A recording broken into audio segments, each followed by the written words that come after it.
歡迎大家嚟到心理研究所。大家唔知有冇呢個經驗呢？你用盡心機同某個朋友、一啲青少年，甚至一啲嘅人去分享一啲你真心覺得好重要嘅提醒，譬如係個人成長、情緒照顧、健康嘅關係、金錢嘅管理。你明明講得好清楚，例子又好實在，但對方好似完全聽唔入耳，甚至覺得你係控制佢。又或者啦，你自己明明讀咗好多書，聽過好多講座，但係人生關鍵嘅時刻，總係覺得啲道理我知晒啦，但唔關我事。心理學家用呢一個嘅概念去解釋呢個現象，叫做認知信任。認知信任最簡單嘅定義係一個人願意相信別人傳遞嘅資訊係真實，對自己有關，係值得內化嘅程度。學者 Follett 提出認知信任唔只係信唔信呢個人，而係我願唔願意相信佢講嘅嘢係同我有關，願唔願意放鬆戒心，容許呢啲信息入到我嘅內心世界，影響我點諗，點樣做人。相反，如果一個人處於認知不信任嘅狀態，就算對方係專家，係好愛佢嘅人，佢都會自動懷疑對方嘅動機。你係咪想控制我？覺得任何建議都係唔明白我真實嘅處境，又或者好難吸收新嘅社會知識同埋關係嘅經驗。再極端啲，就會係認知過度開放，好容易盲信任任何講嘅嘢，變成被操控、被洗腦嘅高危對象。而認知信任同早年嘅依附關係係慢慢去形成嘅。當父母主要照顧者以一種看見我、理解我又對我好嘅方式對住佢嘅孩子嘅時候，與孩子產生互動，例如用貼切嘅語言回應小朋友嘅情緒，並且溫柔地解釋佢面對嘅世界，孩子就會學到三件事情。第一，呢個世界有啲人係值得信任嘅。第二，佢哋講嘅嘢大致上係幫我嘅，對我有用。第三，我可以透過聆聽慢慢學識點樣喺社會入面生存。呢一種經驗會建立一種基本嘅開放度。我會對外界嘅知識保持一定嘅好奇，但係又有能力分辨一啲邊啲值得聽，邊啲要質疑。而心智化嘅歷程係當中扮演一個好關鍵嘅角色。當我感覺被人真正嘅理解，而唔係淨係被教訓，我就容易產生認知嘅信任。反過嚟講啊，認知信任高嘅人較容易喺不同關係入面去學習，去被更新。研究發現，好多長期情緒困擾嘅或者人格障礙，尤其是邊緣性嘅人格障礙嘅患者，都存在嚴重嘅認知不信任。無論係親密關係定係任何嘅關係，都好難信對方所講嘅嘢。喺生活中，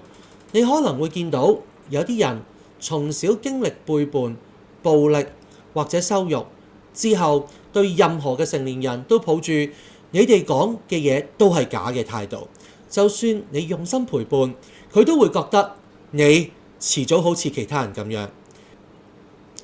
反過嚟，有一啲群體，有一啲人會呈現認知過度嘅開放，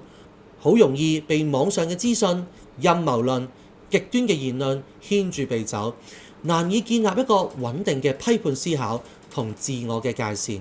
呢啲情況都顯示點樣去信邊一個、信啲乜嘢，本身就係一個心理健康嘅議題。Follett 嘅團隊提出，心理治療嘅療癒能力好大部分都係來自恢復認知嘅信任。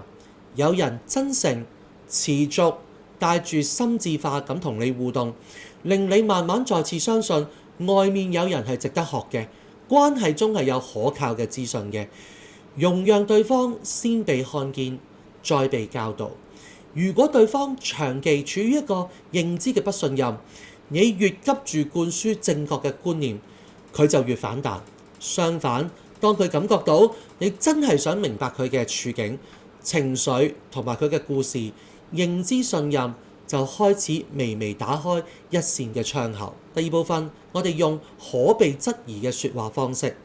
認知信任唔係要求對方盲目信你，而係創造一個空間，容讓當事人會問你點解咁睇，可以大家一齊討論，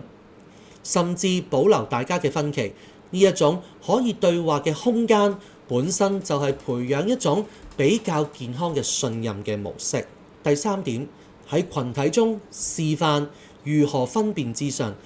現時係一個社交媒體充斥嘅時代，好多人同樣都面對一個課題，係要學嘅已經唔係資訊嘅本身，而係學點樣評估來源、覺察操控、建立自己嘅認知免疫系統。你可以問以下自己3條嘅問題：呢個人有冇真心咁關心我呢？佢講嘅嘢有冇可能會私心嘅呢？又或者可以問一問自己，我可唔可以揾第2、第3個嘅可靠嘅來源 cross check 下呢？第4點，將認知變成明確嘅主題，一齊去討論。有好多時候，你好想有個人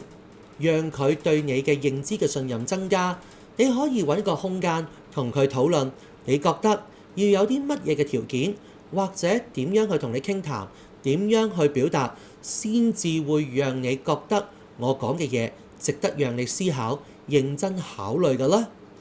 呢一個讓我哋能夠讓對方有表達嘅空間，讓我哋了解對方嘅需要，從而讓佢獲得一個願意相信你，或者讓佢覺得你明白佢嘅狀態。認知嘅信任提醒我哋，一個人嘅成長唔只係放低過去嘅情緒，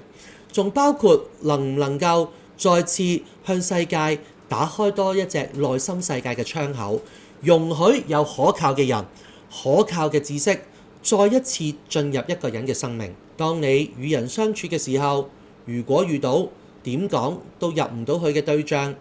與其單純覺得自己講得唔夠好，或者對方太反叛，不如試下加入認知信任嘅視角，或者佢目前最大嘅困難唔係唔識啱嘅道理，而係佢嘅心已經太耐冇辦法相信任何人嘅說話。今日我哋就分享到呢度，多謝大家收聽。